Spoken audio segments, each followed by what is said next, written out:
오늘은 행복한 가정이라는 제목으로 하나님 말씀 증거하겠습니다.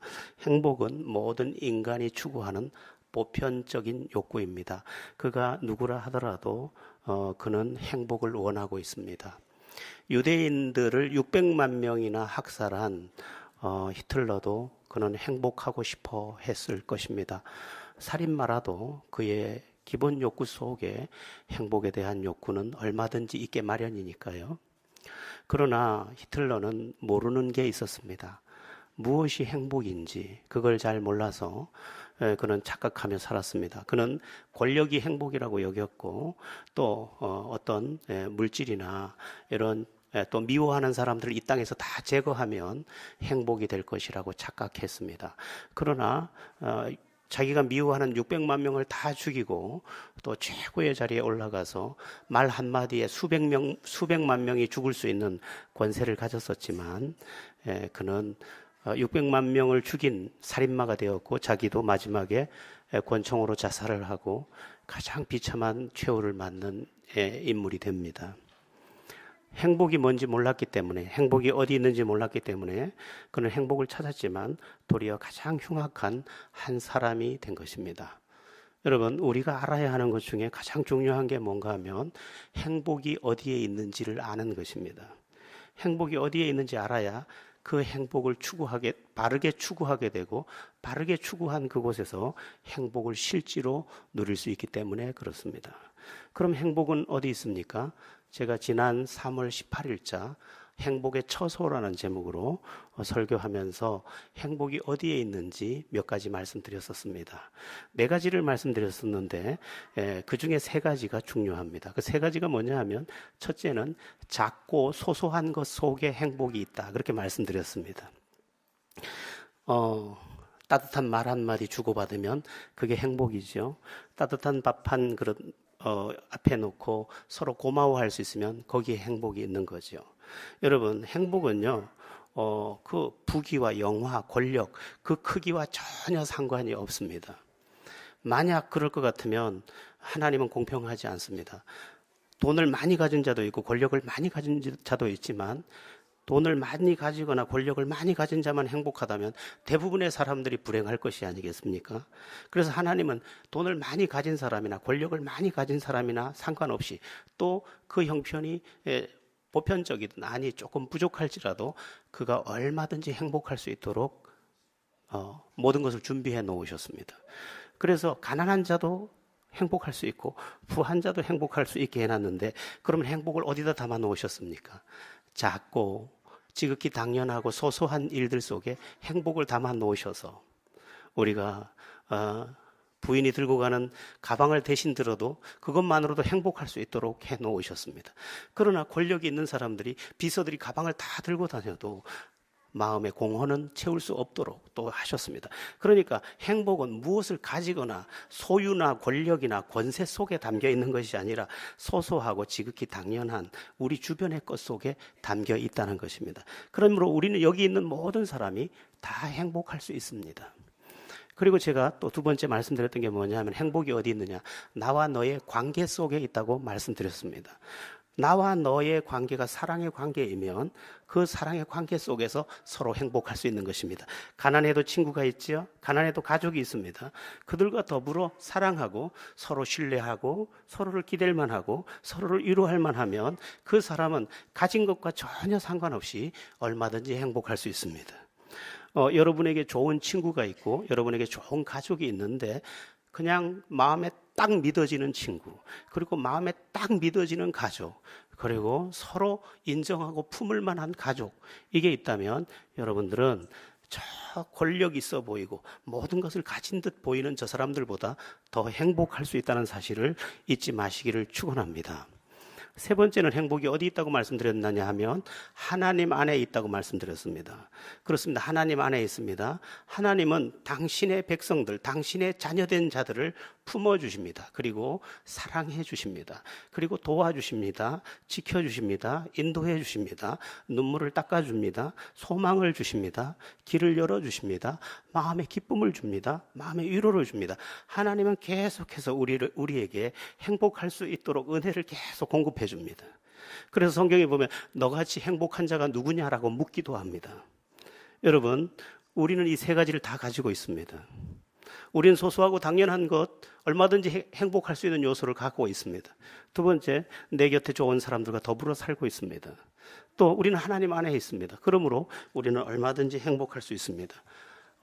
오늘날 이벤트가 너무 활성화되면서 어떤 특별한 이벤트를 하거나 또 아주 극적인 곳에 가야지만 행복하다고 여기면서 어떤 사람은 오키나와로 가고 어떤 사람은 뭐 저쪽에 그 캠브리지를 그 영국 여행을 가고 스페인 여행을 가고 투 경기를 보고 그걸로 매일 어떻게 그렇게 하겠습니까?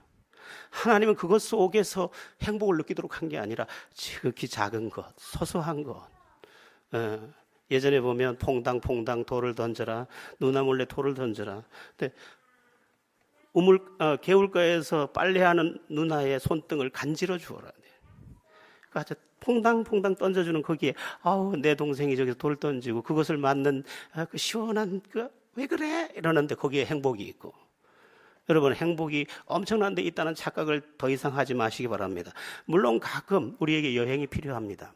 바람을 한 번씩 쐬고 나면 스트레스도 많이 제거되기도 하죠. 그러나 진짜 행복은 하나님 내 곁에 두셨지 저 집 밖이나 엄청난 곳이나 저 어떤 에펠탑 꼭대기에만 행복을 담아놓은 것이 아닙니다. 구름 위로 올라가야 행복한 것이 아닙니다.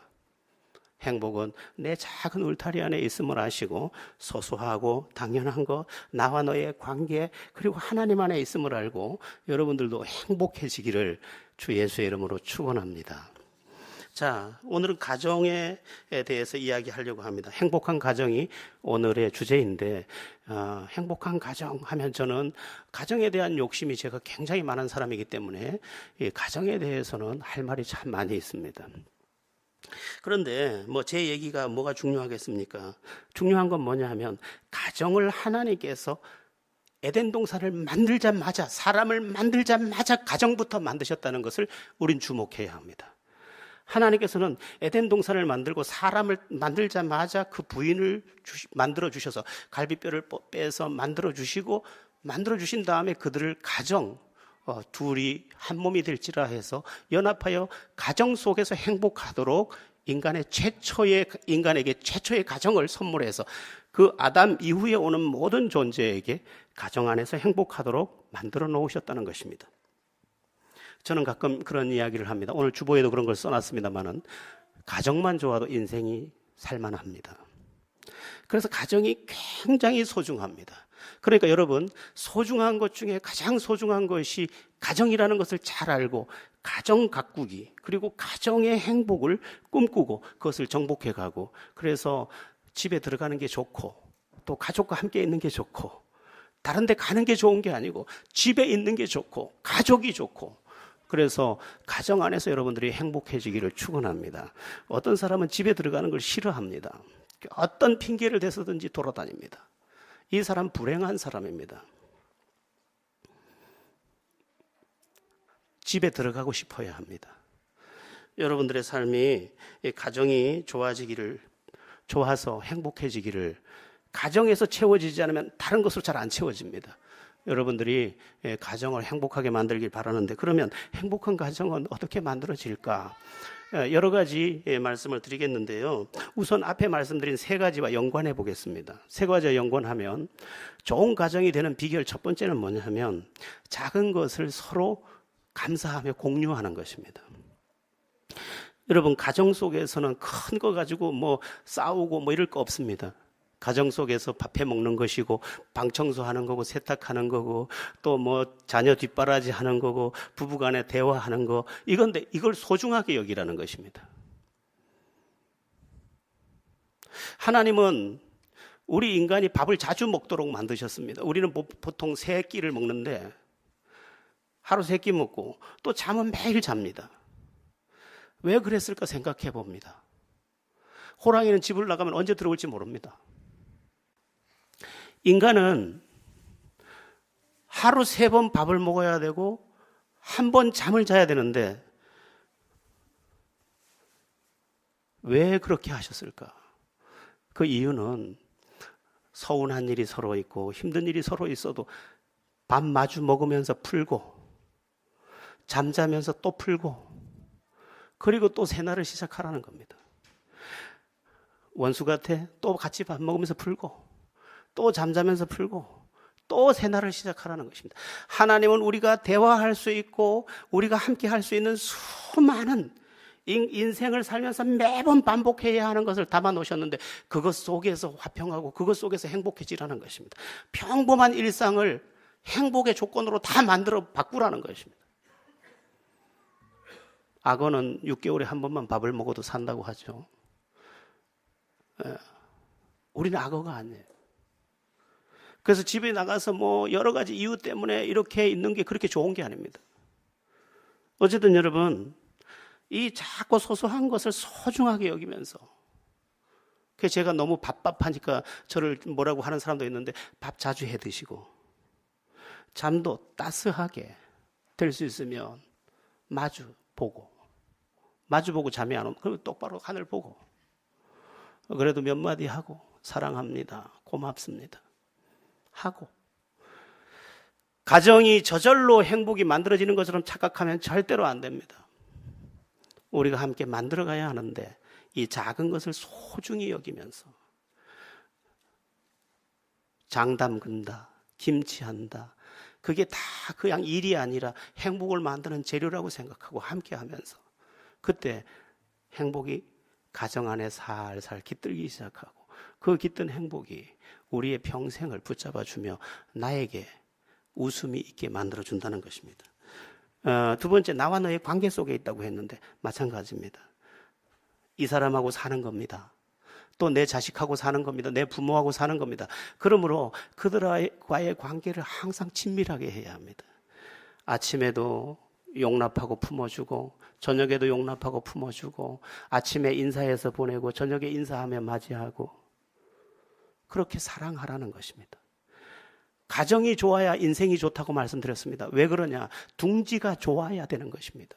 인생의 둥지는 집인데, 이 집이 좋아야 인생이 좋은 거예요. 그 어떤 부분은 해와 달이래요. 해와 달. 해가 뜨면 달이 지잖아요. 남편 들어오면 부인 나가고, 부인 들어오면 남편 나가고, 해와 달이래요. 예, 될 수 있으면, 물론 직업 때문에 그럴 수밖에 없을 때도 있지만, 그래도 특별한 시간을 따로 만들어서 서로 사랑하고 대화하고 교제하고, 또 여자들 마음속에 하고 싶은 말들이 많습니다. 들어보면 다 시시한 얘기지만, 그래도 그 시시한 얘기가 인생의 이야기니까 다 들어주고, 그리고 지지해주고, 남편이 그를 품어주고, 그래 맞아요, 그러면서 대화하는 가정, 소통하는 가정, 이걸 만들어서 나와 너의 관계 속에 있는 이 행복을 가정에서 이루어내므로 여러분의 가정 행복하게 되기를 축원합니다. 하나님 안에 있는 가정도 행복합니다. 하나님 안에 있는 사람이 행복한데, 하나님 안에 있는 가정 행복합니다. 왜 그러냐? 하나님께서 그 가정에 은혜를 주시기 때문입니다. 하나님께서 간섭하셔서 두 사람의 마음을 주장해 주시요, 두 사람의 해야 할 바에 대해 충실할 수 있는 의지를 주시죠. 모든 것을 도와주시고, 또 하나님께서 필요할 때마다 단비를 내리시듯이 그곳에 필요한 것을 공급해 주기 때문에 예수 믿는 가정은 잘 되게 되어 있습니다. 그러므로 여러분들은 여러분의 가정이 믿음의 가정이 되도록, 여러분의 가족 전체가 예수 믿는 가정이 되도록 힘을 다해야 하고, 은혜 없는 가정이 아니라 은혜 있는 가정이 되도록 힘을 다해야 합니다. 참 행복한 것, 이렇게 한번 상상을 해보십시오. 온 가족이 매 끼마다 기도를 하고 밥을 먹습니다. 어느 날은 아빠가 기도하고, 어느 날은 엄마가 기도하고, 어떤 날은 자식이 기도하고, 같이 돌아가면서 기도를 합니다. 그런데 어느 날 이렇게 기도합니다. 자식이, 요만한 자식이, 하나님 아버지, 우리 엄마 아빠를 축복합니다. 우리 아빠 돈 많이 벌어오게 하시고, 우리 엄마 건강하게 하시고, 더 예뻐지게 하시고. 그건 응답 안 돼요. 더 예뻐지는 건 응답 안 됩니다. 어쨌든지 간에 그렇게 서로를 축복하면서 예수 믿는 그 일들로 인해서 행복이 단비처럼 쏟아지기 시작하면, 내 집이 그렇게 좋을 수가 없죠. 뭐 금정산하고 바꾸겠어요? 백두산하고 바꾸겠어요? 우리 집이 최고입니다. 한번 따라해 보겠습니다. 우리 집이 최고지. 예, 그렇습니다. 우리 집이 최고여야 합니다. 행복하지 않은 사람은 우리 집이 뭐 최고야, 난 집이 별로 좋은지 모르겠어, 이러면 그 사람은 불행한 사람입니다. 어쨌든 여러분의 삶에 가정의 회복과 가정의 행복이 깃들게 되기를 바랍니다. 자, 그런데 묻게 됩니다. 그러면 우리는 왜 가정 속에서 행복하지 못한 것일까? 그 이유는 크게 두 가지입니다. 첫째는 성숙함의 문제입니다. 우리는 대체로 미숙합니다. 그러므로 작은 일을 크게 만들고 사소한 문제를 가지고 다투면서 삽니다. 다투면 행복하지 않습니다. 누가 이렇게 이야기하더군요. 싸우지 않고 사는 집이 누가 있나? 그건 거짓말입니다. 그건 속는 겁니다, 여러분. 싸우지 않고 사는 집 있습니다. 한번 따라해 봅시다. 싸우지 않고 사는 집 있다.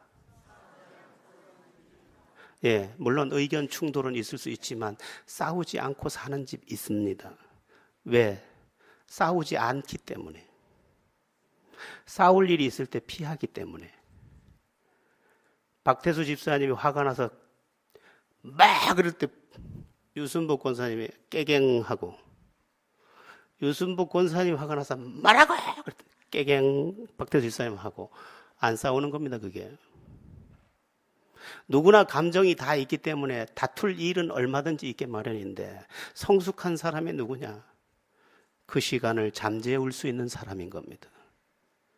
많은 사람들이 그 시간을 잠재우지 않은 채 부딪혀 버립니다. 여러분, 왜 번개가 치고 왜 이 천둥이 치는지 압니까? 기류가 부딪히면서 나는 것입니다. 여기에 쾅 하고 뭐가 올 때 피하면 소리가 안 나게 돼 있습니다. 그런데 미숙한 사람들은 어떻게 하느냐? 미숙한 사람은 같이 부딪혀 버립니다. 그래서 파르르 떠는 거죠. 그런데 그 파르르 떠는 순간 가정에 싸늘한 기운이 어디에 있던 차가움인지 모르겠는데 싸늘하게 내려옵니다. 그때부터 말도 서로 안 해. 밥 먹을 때도 고개를 돌려. 잠잘 때도 고개를 돌려. 숨소리도 듣기 싫어. 딴 방에 자고 싶어. 갈 때도 간다는 말이 없어. 올 때도 온다는 말이 없어. 네 같은 걸 만난 게 내 인생의 최대 실수라고 생각해. 미숙하니까. 성숙한 사람은 그렇게 하지 않습니다. 큰 일이 있어도 큰 일을 작게 만들고, 작은 일이 있으면 아예 덮어버리고, 그리고 돌이킬 수 없는 일이면 지워줘버리고. 제가 존경하는 장로님 중에 서병갑 장로님 계십니다. 부인이 화장품, 코리아나 화장품이라고 잘못 장사하다가 집을 두 채를 하루에 날렸습니다. 하루에. 단 하루에. 그리고 종과 산까지 다 날렸습니다. 하루에. 남편이 퇴근을 해서 집 앞에 들어와 보니까 사람들이 쭉 서서 자기 멱살을 잡습니다. 사연을 들어보니까 지금 큰 문제가 생긴 겁니다. 그래서 집을 못 들어가고 학교 선생님이었는데 숙직실에 가서 내가 어쩌다 이런 마누라를 만나가지고 이 고생을 할까, 이렇게 편지를 쓰는 게 아니고 거기다가 편지를 썼습니다. 사랑하는 당신에게, 당신이 아플 생각을 하니 내 마음이 너무 아픕니다. 나는 여전히 당신을 사랑하며 나는 당신의 남편으로 당신을 지지합니다. 그 편지를 장장 5장인가를 써서 보냈습니다. 그 장로님 부인 집사님이 그걸 붙잡고 하염없이 우는 거예요. 하염없이. 그리고 어느 날 여러 가지가 회복돼서 자기 남편을 쳐다보는데 자기 남편을 쳐다볼 수가 없더래요. 너무 눈이 부셔서. 그리고 마음, 전 존재가 그를 존중하는 거죠. 집 두 채 날려, 종과 산을 날려버려. 그랬으면 보통 사람은 어떻게 하겠습니까? 성숙한 서병갑 장로는 그 어머니가 한갑에 낳았다고 해서 병갑이를, 그 아버지가 한갑 때 낳은 자식이지. 그래서 병갑이라. 외아들, 무남동, 아니, 외아들인데. 벌써 초등학교 때 성령 체험을 하고, 기도 생활하고, 영적 성숙함이 어려서부터 왔기 때문에요. 여러분, 문제가 없는 날은 없죠.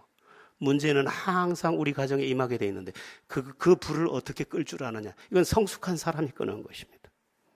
요만한 일 가지고도, 저기 있잖아, 오다가 들었는데, 뭐 어떤 사람이 뭐 돈을 가지고 그랬대. 그러니까, 그 돈을 안 준 그건 도둑놈이지. 그랬더니까, 그게 왜 도둑놈이고, 남의 일 가지고 싸워가지고 완전히 막 남남돼 버린대. 이게 미숙한 사람들이 하는 짓이래요. 그래서 이름은 미숙이 안 좋아, 성숙이 좋지.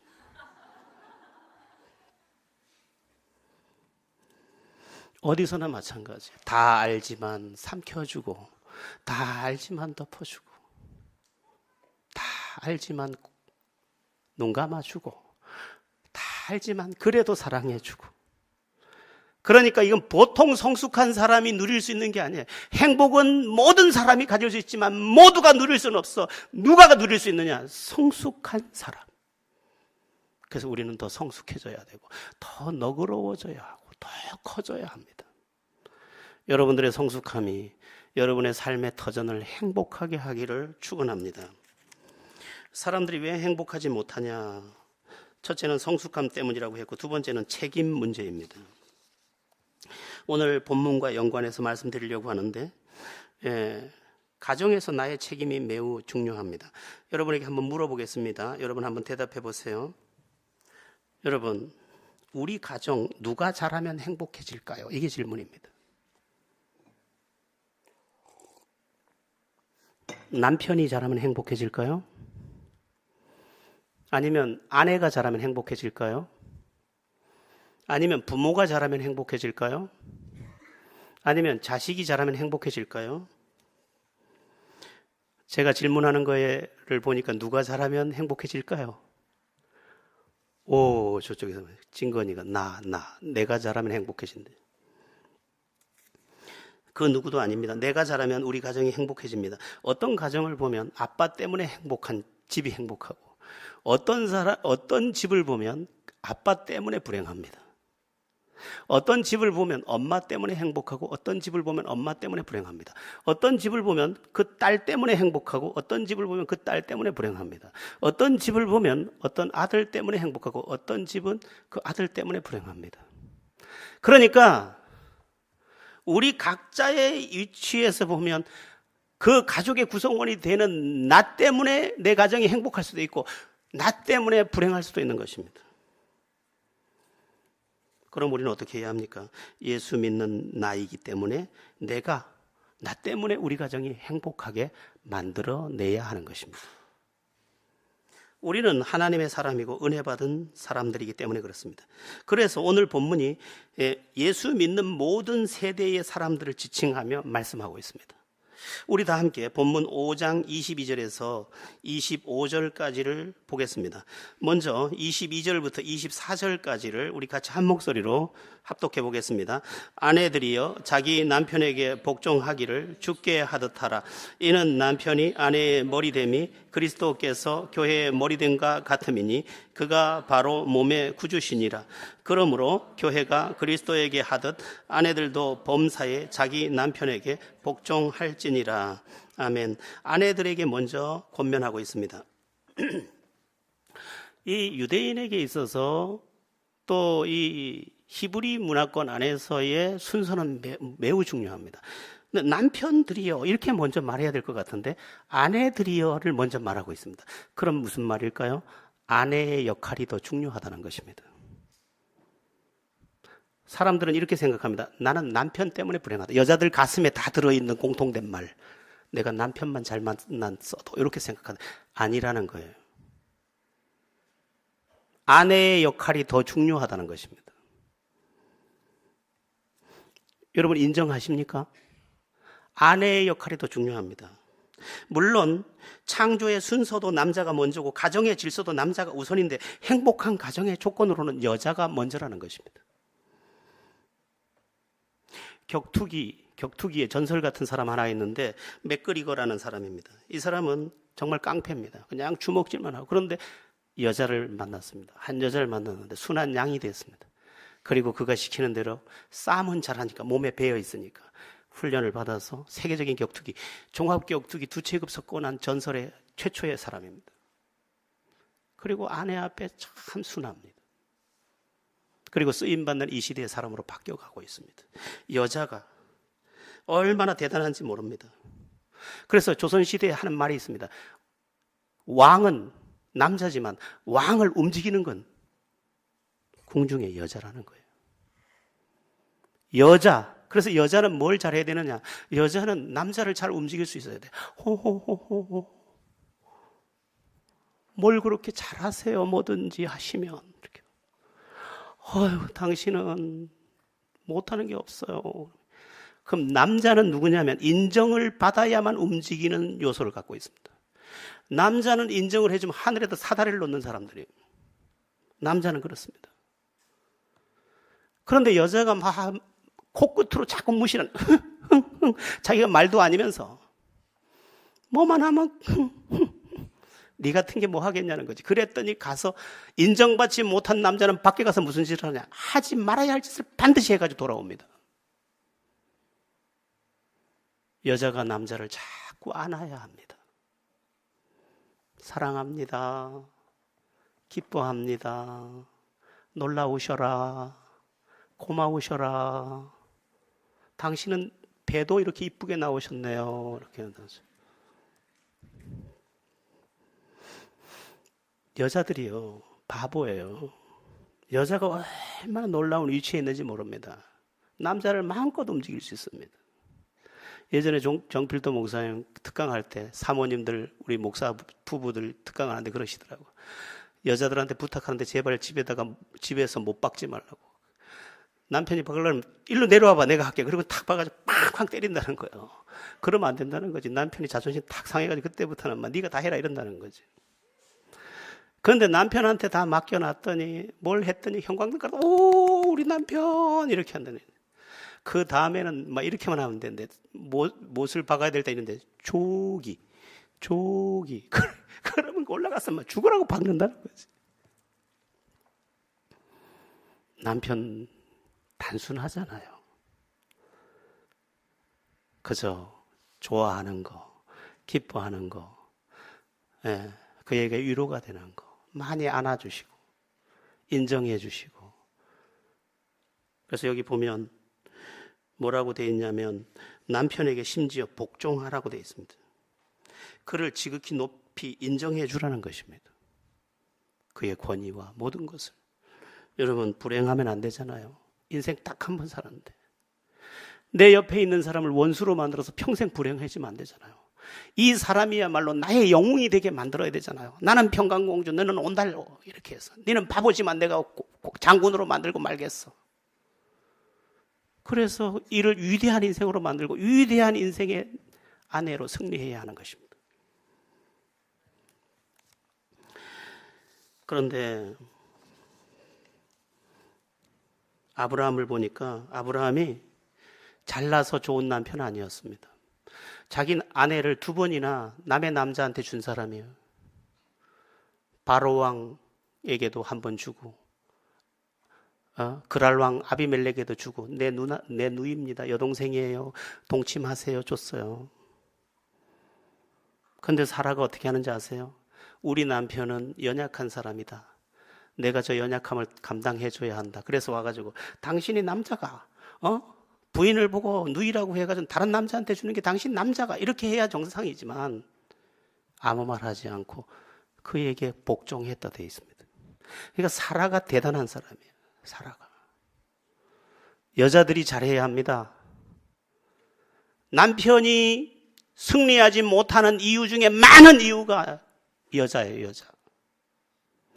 내가 대부분 여자 편이지만 오늘은 안 되는 거지 이건. 여자들이요 남편을 잘 내조하셔서 가정 안에서 행복하기를 축원합니다. 그 다음에 남편은 아내에 대해 어떻게 해야 하느냐. 25절을 함께 다시 보겠습니다. 25절 시작. 아내 사랑 25절 시작. 남편들아 아내 사랑하기를 그리스도께서 교회를 사랑하시고 그 교회를 위하여 자신을 주심같이 하라. 아멘. 무슨 말입니까? 아내를 사랑하고 아끼되 아내를 위해서 희생하기도 아까워하지 말라는 것입니다. 아주 아내를 소중하게 여기라는 겁니다. 아내를 아주 귀하게 여기라는 것입니다. 아내를 대신해서 죽을 일이 있으면 대신 죽으라는 겁니다. 왜냐하면 교회를 사랑하시고 그 교회를 위하여 자신을 주심같이 하라. 그리스도께서 교회를 위해 대신 죽었던 것처럼 아내를 위해 죽을 일이 있으면 아내를 위해 죽으라는 겁니다. 그러니까 그만큼 아내를 소중한 존재로 여기라는 겁니다. 우리나라 이 망국의 병이 뭐냐면 부인을 무시하는 게 망국의 병입니다. 여자라고 무시하고 함부로 대하고 네가 뭐 하냐고 하고 뭐 알긴 네 못난 거 알지. 여자를 무시하면 가정이 짓밟혀집니다. 그래서 남편들은 무조건 아내를 귀하게 여겨야 합니다. 귀한 사람을 어떻게 대해야 합니까? 귀하게 대해야 합니다. 옷을 사줄 때도 가장 귀한 걸 사서 입히고, 양말 한 컬레를 사오더라도 1,000원에 7컬레 사다 주는 게 아니고 제일 좋은 거 골라서 사서 신기고, 신발도 그렇고, 이 사람이 귀하니까 이 사람을 모든 것에서 귀하게 대하는 겁니다. 저 사람의 허리가 힘든 것 같으면 내가 대신 들고, 저 사람이 지친 것 같으면 내가 대신 가고, 우연히 행복해지는 길은 없다는 겁니다. 남자 된 자는 무조건 아내를 소중히 여기고 아내를 위해 희생할 준비를 해라는 것입니다.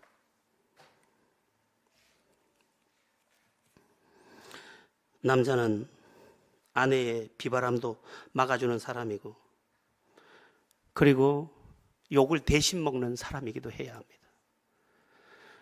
어디 가서 부인이 욕먹을 일 있으면 자기가 자기 탓으로 다 돌려서 자기가 욕을 다 먹는 겁니다.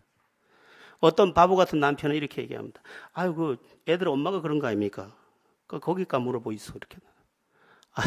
집사람은 그렇게 안 했는데 내가 실수를 했습니다. 내가 다 뒤집어 쓰는 거지. 내가 다 뒤집어 쓰는 거예요. 다 뒤집어 쓰는 거예요. 시댁에 가서 일하는 게 아까워가지고 내가 가가지고 부침기를 하는 거예요. 저도 절대로 부침기를 안 하지만 우리 집에만 가면 부침기를 합니다. 마누라 때문에 하는 거예요, 이거. 이게 아까워가지고, 손이 아까워서.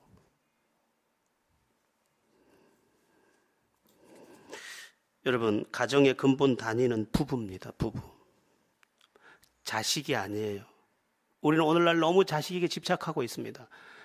가정의 근본 단위는 부부입니다, 부부. 그래서 가정이 좋으려면 부부가 좋아야 돼요.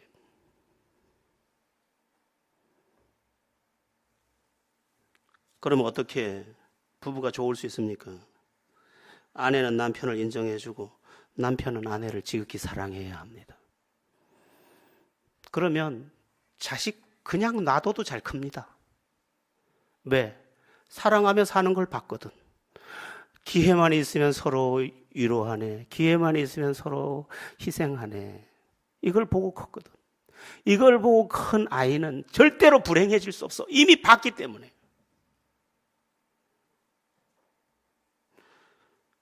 여러분, 우리 오늘날 너무 많은 돈을 들여서 공부시키고 하죠. 별로 어려서는 효과가 있는 것 같은데 크면 효과가 없습니다. 왜냐하면 진짜 본 거는 가정교육이었기 때문에. 기가 막히게 가르쳐도 기가 막히게 딴짓을 하는 게 사람이에요. 그러니까 부부가 서로 사랑해야 돼. 부부가 서로 존중해야 돼. 부부가 서로 애틋해야 돼. 오늘 밤 놀라운 일이 일어나기를 축원합니다. 아멘 하이소. 안 하려고 아주 이를 꽉 깨물고 있구만. 가정에 또 다른 관계가 있습니다. 부모와 자식의 관계입니다. 그럼 부모와 자식의 관계는 어떻게 되어야 할까? 우리 다 함께 에베소서 6장 1절부터 3절까지 먼저 보겠습니다. 1절부터 3절 시작. 자녀들아, 주 안에서 너희 부모에게 순종하라. 이것이 옳으니라. 내 아버지와 어머니를 공경하라. 이것은 약속이 있는 첫 계명이니 이로써 내가 잘되고 땅에서 장수하리라. 아멘.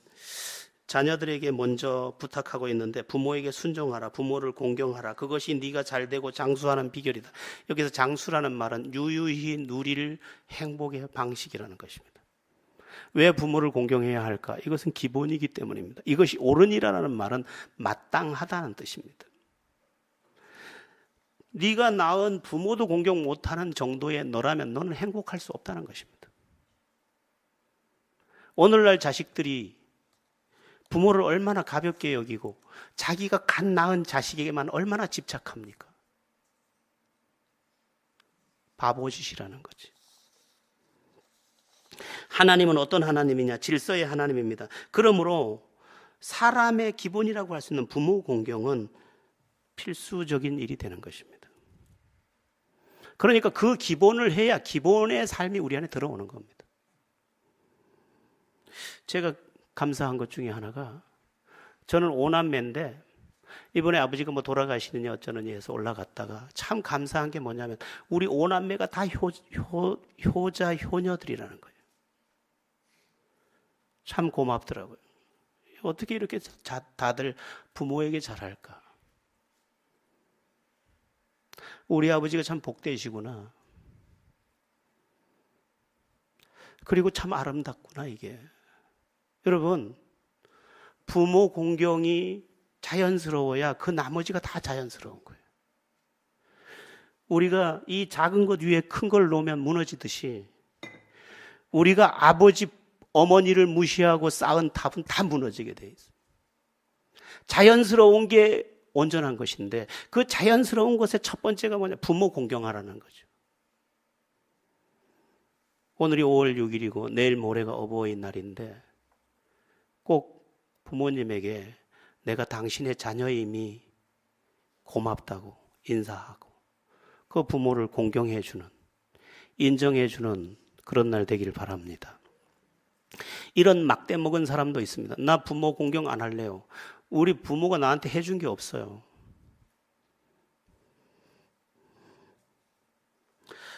물론 그렇게 보일 수도 있을 겁니다. 그러나 그런 부모라도 공경하면 그것이 아름답고 그것이 귀한 것입니다. 내게 이익이 되는 부모만 부모라면 나는 이미 너무 세상적이고 마귀적인 거죠. 부모는 부족한 부모라도 다 나름 피지땀을 흘리며 산 세월이 있습니다. 그러므로 그걸 인정해 줘야 합니다. 오죽 못났으면 똥찌개를 지면서 자식을 키웠겠을까만은 그래도 그 똥찌개까지도 고마운 것이 우리 인생이어야 되지 않겠어요? 못나서 그런 게 아니라 시대가 그랬고 당신도 잘하고 싶었지만 능력이 그것밖에 없어서 그랬고 잘하고 싶었지만 환경이 그랬다면 오늘 우리가 그걸 인정하고 품어줘야 자식된 도리가 아니겠습니까? 필리핀에서 시집온 한 여자가 있어요. 저 친척 저랑 동갑인데 장가를 못 가다가 필리핀 여자랑 결혼을 했어요. 그의 남편이 다리도 한쪽 절고 일도 제대로 안 하고 술 먹고 늘 논두렁에 넘어져 있고 한데 그래 자식을 낳았는데 그 자식이 딸애가 그 아버지를 기꺼워하는 거예요. 아빠 술 그만 먹어. 누가 와도 아빠를 아빠로 인정해 주는 거예요. 저 애가 뭔 일을 하겠구나. 참 귀한 아이구나. 저 집이 되겠구나. 이름도 나랑 비슷해요. 나랑 먼 친척인데 왕주라. 왕년 왕주. 왕주가 복이 있구나. 여러분, 당신이 나한테 못했기 때문에 나 당신한테 못할 거야. 이러면 우리는 끝없는 불행의 수레를 타야 되는 것입니다. 당신이 나를 그렇게 매질했지만 난 당신을 인정합니다. 여러분의 삶이 부모를 공경하는 삶 되기를 축원합니다. 부모는 자식에게 어떠해야 될까? 4절 우리 함께 읽겠습니다. 시작. 또 아비들아 너희 자녀를 노엽게 하지 말고 오직 주의 교훈과 훈계로 양육하라. 무슨 말일까요? 자녀를 불합리하게 대하지 말라는 것입니다. 도리어 주의 교훈과 훈계로 양육하라 했으니 주의 말씀으로 계속 키우라는 것입니다. 다시 말하면, 더 쉽게 말하면 이 아이가 영적 삶을 살 수 있도록 자꾸 뒷받침해 주라는 것입니다. 우리 아이들 조금 전에 올라와서 특송도 하고 이랬는데 이 아이들 중에 예수 만난 아이가 있다면 이 아이는 사춘기를 안 합니다. 심지어. 왜? 은혜가 사춘기에 그 경랑보다 더 크게 그를 주장하기 때문입니다. 그만큼 주님의 은혜와 주님의 말씀이 그 안에 들어가서 작용을 하면 그 아이는 장래까지도 걱정할 게 없습니다. 왜냐하면 내가 철들게 한 게 아니라 주님께서 그의 마음을 다 주장해서 알아서 모든 것을 해내기 때문에 나중에 자식을 볼 때 어떤 생각이 드냐? 미안한 것밖에 없다. 미안한 것밖에. 얼마나 잘하는지, 애들이 얼마나 잘 크는지. 아이들은요, 때려서도 제대로 안 큽니다. 애들은 내비둬도 안 됩니다. 붙잡아도 안 됩니다. 코를 꿰들댈까요? 그러나 주의 말씀으로 키우면 됩니다. 아니, 주의 말씀이라는 말은 단지 성경에 나오는 말을 해주라는 게 아니라 하나님의 은혜가 그 안에 들어가기만 하면 이 아이는 바로 모든 것을 바르게 깨닫습니다. 아, 내가 부모를 공경해야 하는구나. 땀 흘리며 살아야 하는구나. 진실하게 살아야 하는구나. 내가 좋은 역할을 가정에서도 해야 하는구나. 이 모든 것을 아는 아이가 되는 것입니다. 그 다음부터 이 아이가 행복을 만들고 자기도 행복하게 하고 가정도 행복하게 하고 모두에게 유익을 끼치는 아이가 되는 것입니다. 자, 오늘 결론은 이것입니다. 우리는 행복해야 하고 그 행복은 가정 속에 많이 담겨 있는데, 그러면 우리가 어떻게 행복한 가정 안에 살 수 있느냐? 내가 믿음 안에서 성숙해야 하고, 내가 남편이면 남편으로서의 역할을 제대로 하고, 아내라면 아내로서의 역할을 제대로 하고, 부모라면 부모로서의 역할을 영적으로 하고, 자녀는 자녀로서의 그 마땅히 공경해야 할 부모를 공경하는 것으로 행복해질 수 있다는 것입니다. 여러분의 가정에 여러분이 잘 감당하는 선한 것들을 인하여 행복해지기를, 그래서 나는 집이 제일 좋아요, 그렇게 되기를 축원합니다. 기도드리겠습니다.